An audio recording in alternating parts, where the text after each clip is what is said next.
I didn't push the record button. Spooky ghosts.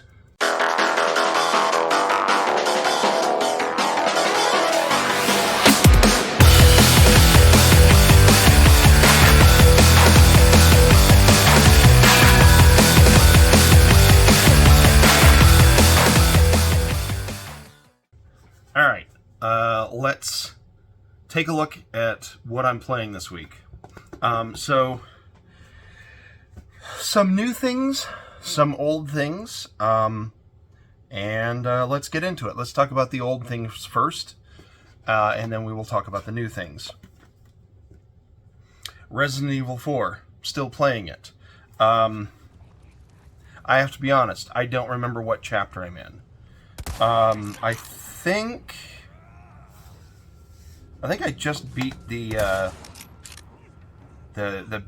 big giant that's like sleeping in the thing, and then they let him out as you're coming back from the lake and you fight him. I think that's where I think I just did that.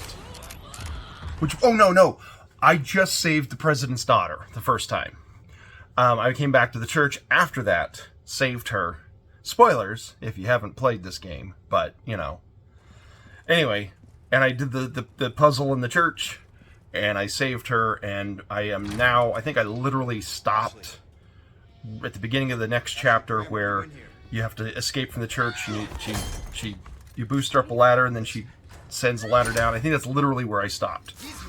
Needless to say, I'm enjoying the game a lot, which, you know, isn't surprising because it's a great game, it's a classic, and, you know, it's one that I've played before. I haven't played the remaster, obviously. Also, last time I said that I wasn't really remembering a lot of the game, and I was questioning how much they changed. The further I get, the more I recognize it. So, I have a feeling that they changed around some of the intro area before you get to the village with the bonfire.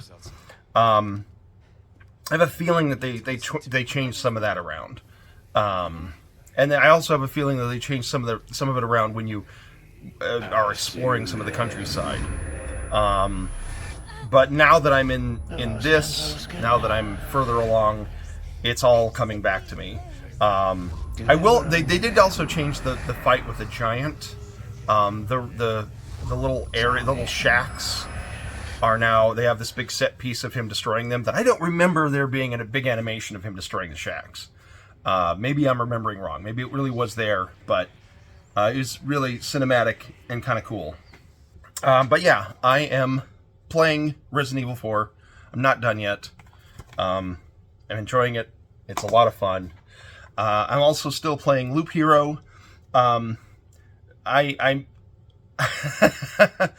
So I have my game going still on the Switch, but I kind of felt like I wasn't making much progress on it, and so I was getting a little bit frustrated.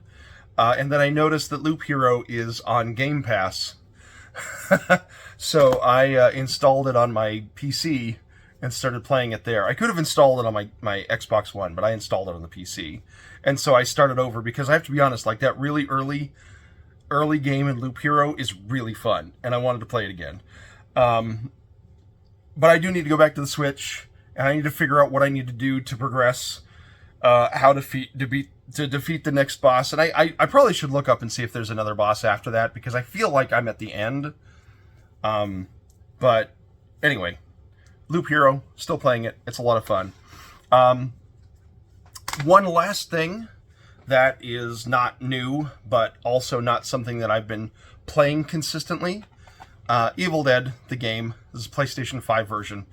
I mentioned I've got friends that I play games with. Well, one of them this last weekend, I think it was Friday night, he was like, hey, you want to play something? And I was like, yeah, let's play something. But like, the third friend that we're playing Monster Hunter World with wasn't available. So we're like, well, what can we play? So we went and played Evil Dead, the game, for a couple of hours. It was a lot of fun.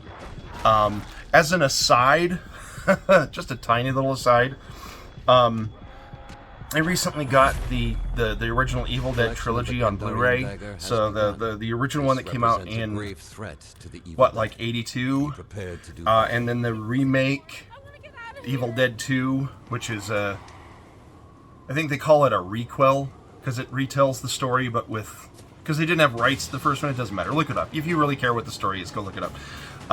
But Evil Dead 2, which came out later, and then Army of Darkness, which came out in the 90s? I don't remember exactly when. Anyway, so I got the trilogy, and my wife had never seen any of these, and of course my daughter had never seen any of them.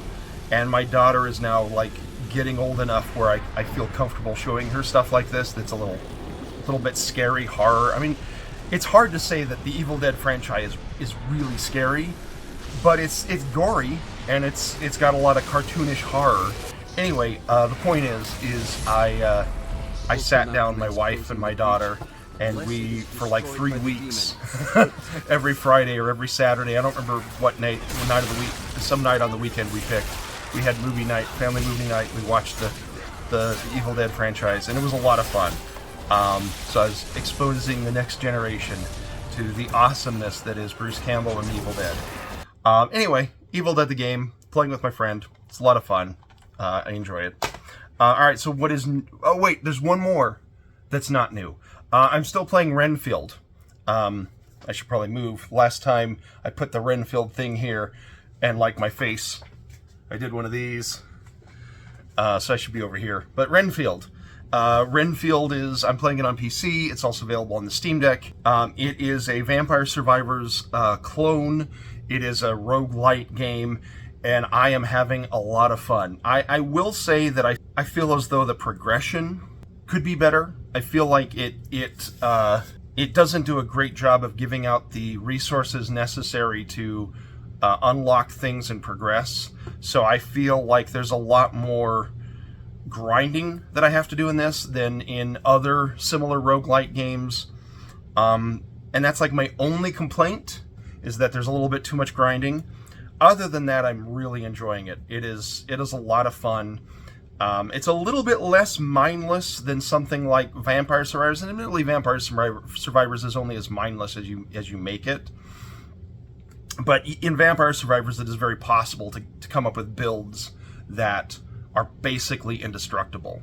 And Renfield, I'm yet to find a build that is basically indestructible. So I always have to be a little bit more on my toes playing Renfield than I do something like Vampire Survivors, which is fine if that's what you're looking for. And, you know, I'm enjoying it. It's a lot of fun. Alright, so what is new? What is new this week? Well, there's two things new. First off, can you hear me? Wait, no, that's not the line. What's the fucking line? Yes, I can hear you, Grim Fandango. Sorry. Toast, what the fuck? Toast of the Town reference. Is that it? The Matt Berry show. It's not Snuffbox, that's all I know. Anyway, Grim Fandango, I started it, I think 2 weeks ago at the time of this recording, so maybe longer. I got this in the mail and recorded opening it up. It and a bunch of other of the Lucasfilm limited run games for the Xbox. But anyway, the point is I started it and I'm having a lot of fun. I have to be honest, I never played Grim Fandango. I also never played Full Throttle, so it's going to be a lot of fun to play through these games. As far as why I didn't play these before, I didn't have a gaming PC in the 90s. I was around 1995 or 94. I made a switch to Linux as my primary operating system, and I was young. I didn't have a lot of money, and so I couldn't afford to also have a gaming PC. So if you didn't have games for Linux, I didn't buy your games. And the Lucasfilm games were not for Linux, so I didn't buy them. So I never played Grim Fandango when it first came out. So it's a lot of fun to go and play it now. I can see what all the hype was. It's hilarious. Little classic point-and-click adventure, although, you know, it's not really quite point-and-click with a controller. It actually works really well without a mouse. They did a great job on the remastered version for consoles. But yeah, Grim Fandango, playing it, it's a lot of fun. The last thing that's new, this was actually in the most recent opening what's in Criswell's mailbag. Although I don't think it's going to go up. I think that it's going to go up after this video. So preview, I'm going to open this. Anyway, I got a bunch of Evercade games recently, and this is Team 17.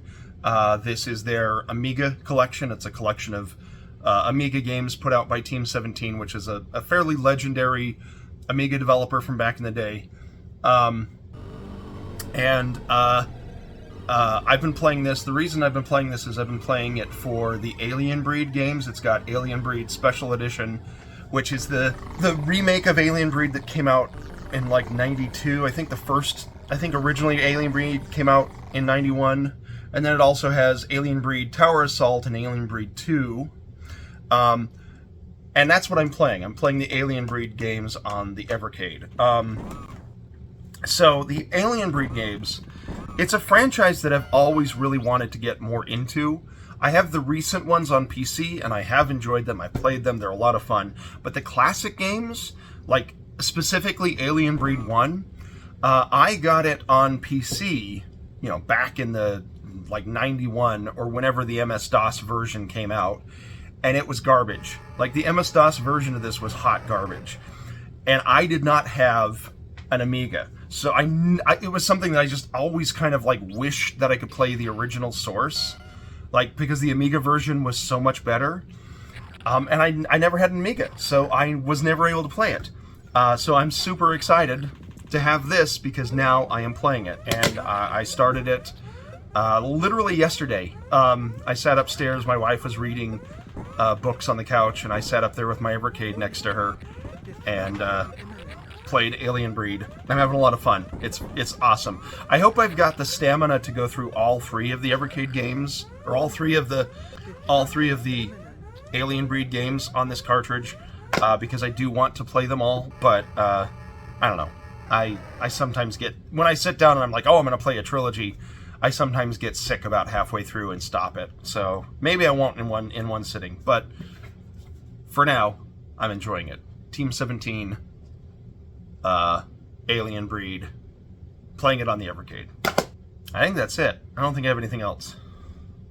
And I have no clever thing to say at the end. So, I don't know. I could do an advertisement for Liquid Death. Murder Your Thirst. This is Grim Leafer, which is iced tea and agave. It's not my favorite. I prefer the Armless Palmer of their new tea ones. That's the one I like. I'm also not a fan of the peach one, but I drink it because I need to drink more fluids, and water is awful, and most other soft drinks are really bad for me. So, these are probably bad for me too, but we just don't yet know how it's bad for me. But I'm also old, so I'm not going to be around much longer. I'm an old guy! Alright, see ya.